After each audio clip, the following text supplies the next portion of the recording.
Shalom Bapak Ibu dikasihi Tuhan, selamat malam. Berjumpa kembali dalam program Santapan Rohani pada saat malam hari ini saudara. Doa dan harapan kami Bapak Ibu seluruh para pendengar diberkati dan dilindungi oleh Tuhan. Sebelum kita istirahat tidur Bapak Ibu, kita akan mendengarkan renungan firman Tuhan yang menjadi kekuatan baru di dalam kehidupan kita. Kita berdoa. Bapa di dalam surga, pada saat malam hari ini kami mengucap syukur atas penyertaan dan perlindungan Tuhan di dalam kehidupan kami. Urapilah Tuhan pendengaran kami, urapilah hamba-Mu yang menyampaikan firman-Mu, sehingga firman-Mu bisa kami dengar, kami terima dan menjadi kekuatan baru. Di dalam nama Tuhan Yesus kami berdoa dan mengucap syukur. Haleluya. Amin. Amin. Bapak Ibu Saudara, pembacaan firman di tengah-tengah kita pada saat hari ini yang tertulis dalam Lukas 10 ayat 29.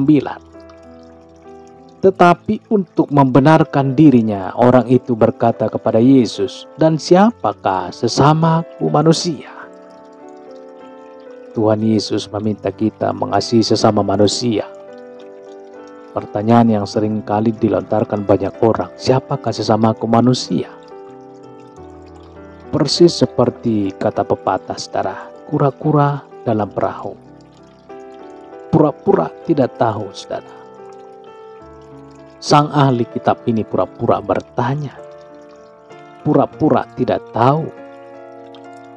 Ia mungkin berharap Yesus akan menyebut kriteria atau syarat tertentu untuk sesama manusia, sehingga ia bisa menyanggahnya saudara. Alih-alih menjawab pertanyaan itu, malah Yesus memberikan perumpamaan yang mengejutkan. Orang Samaria yang murah hati, saudara.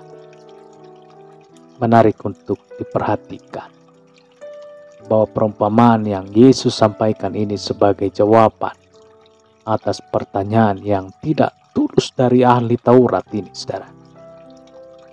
Ahli Taurat ini sengaja hendak menguji Yesus. Sesungguhnya ia tidak benar-benar ingin tahu tentang kebenaran. Ia hanya ingin mengetes Yesus di depan banyak orang, saudara. Ahli Taurat dan orang Farisi memang selalu mencari celah untuk menemukan kesalahan Yesus. Mereka ingin mempermalukan Yesus di depan banyak orang. Hal yang sama juga terjadi di zaman sekarang ini. Banyak orang hanya ingin berdebat dengan menunjukkan bahwa ia tahu lebih banyak dibanding orang lain. Ia lebih pandai dibanding lawan bicaranya. Hanya sebatas untuk memuaskan hasrat intelektualnya saja. Hanya demi memuaskan pikirannya saja, saudara. Ia ingin menunjukkan kehebatannya saja. Tidak lebih daripada itu. Padahal kalau kita lihat hidupnya jauh panggang dari api, saudara. Beda sekali dengan perkataannya. Memang dunia kekristenan sangat menyedihkan dewasa ini. Tidak saja jemaat, majelis gereja bahkan pendeta pun sama saja.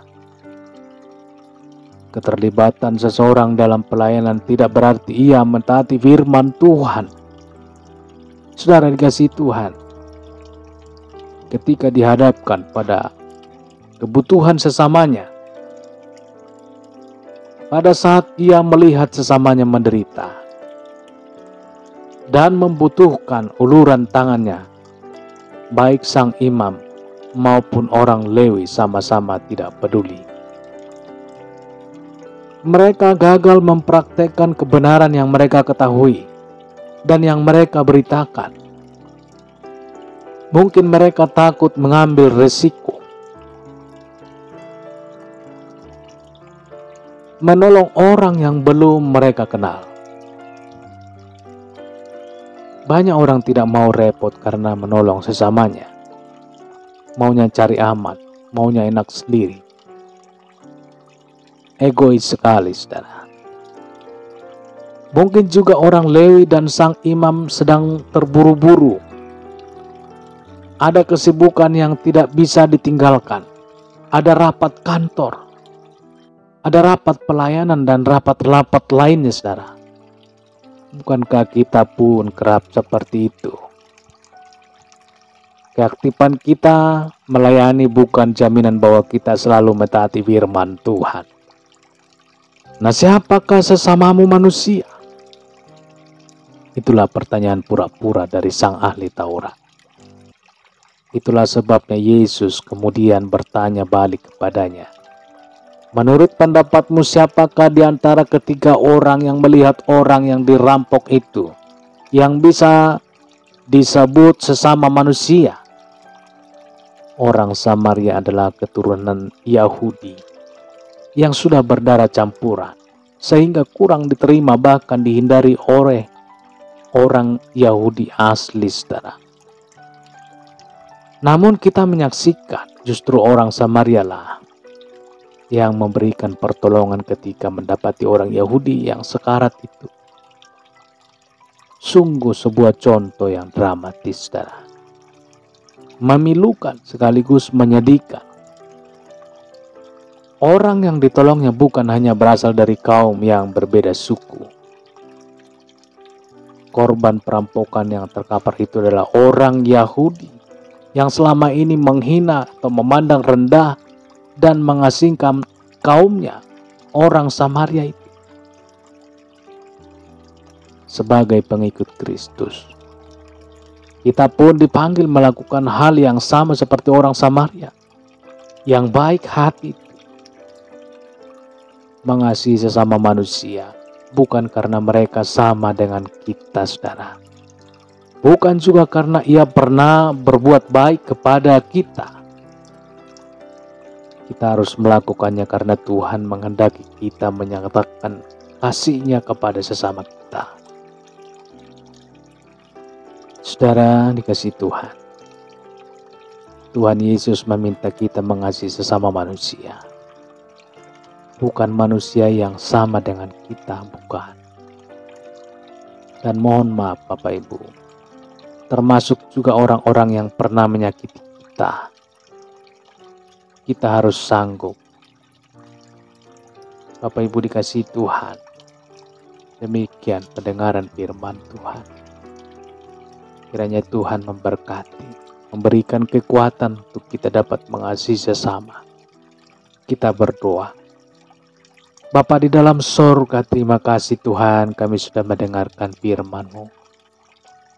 Tuhan, berikanlah kami kekuatan untuk kami dapat menjalankan firman-Mu. Untuk kami bisa mengasihi sesama kami, mengasihi musuh kami. Karena itu adalah kelebihan daripada orang-orang yang tidak mengenal Engkau. Tuhan Yesus, ajarlah kami untuk taat setia.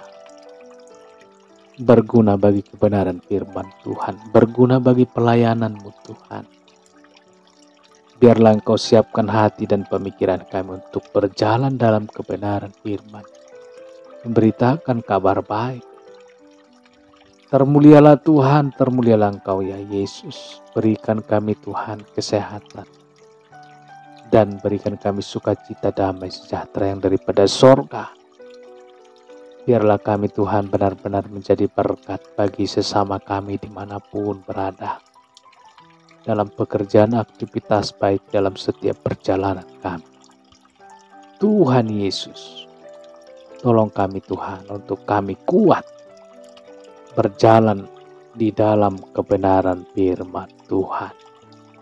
Terpujilah nama-Mu. Kami juga teringat Tuhan, di antara para pendengar apabila ada yang mengalami suatu penyakit, tangan kasih Tuhan dan pertolongan-Mu Tuhan yang menjamah tubuh yang sakit pada saat hari ini, sehingga yang sakit disembuhkan. Di dalam nama Tuhan Yesus, yang sakit disembuhkan. Dalam nama Yesus, kami yakin dan percaya bukan karena kurang panjang tangan-Mu Tuhan untuk menjamah, tetapi karena kasih Tuhan yang punya cara, punya waktu indah pada waktunya. Terpujilah nama-Mu Tuhan, termulialah nama-Mu Yesus pada saat hari ini. Kalau untuk selama-lamanya. Haleluya. Bersama-sama kita dalam doa Bapa kami. Bapa kami yang di sorga, dikuduskanlah namamu, datanglah kerajaanmu. Jadilah kehendak-Mu di bumi seperti di sorga. Berikanlah kami pada hari ini makanan kami yang secukupnya. Ampunilah kami akan kesalahan kami seperti kami juga mengampuni orang yang bersalah kepada kami. Dan janganlah membawa kami ke dalam pencobaan, tetapi lepaskanlah kami daripada yang jahat. Karena Engkaulah yang mempunyai kerajaan dan kuasa dan kemuliaan sampai selama-lamanya. Amin. Terimalah berkat Tuhan.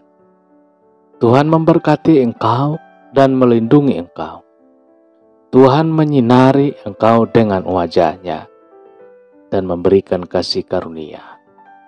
Tuhan menghadapkan wajah-Nya kepadamu dan memberikan damai sejahtera. Berkat anugerah dari Bapa Sorgawi, cinta kasih karunia dari Tuhan Yesus Kristus, dalam persekutuan dan penghiburan Roh Kudus, menyertai kita semua sekarang ini sampai Maranatha Tuhan Yesus datang kembali. Dan bahkan sampai selama-lamanya. Dalam berkat nama Tuhan Yesus Kristus. Haleluya.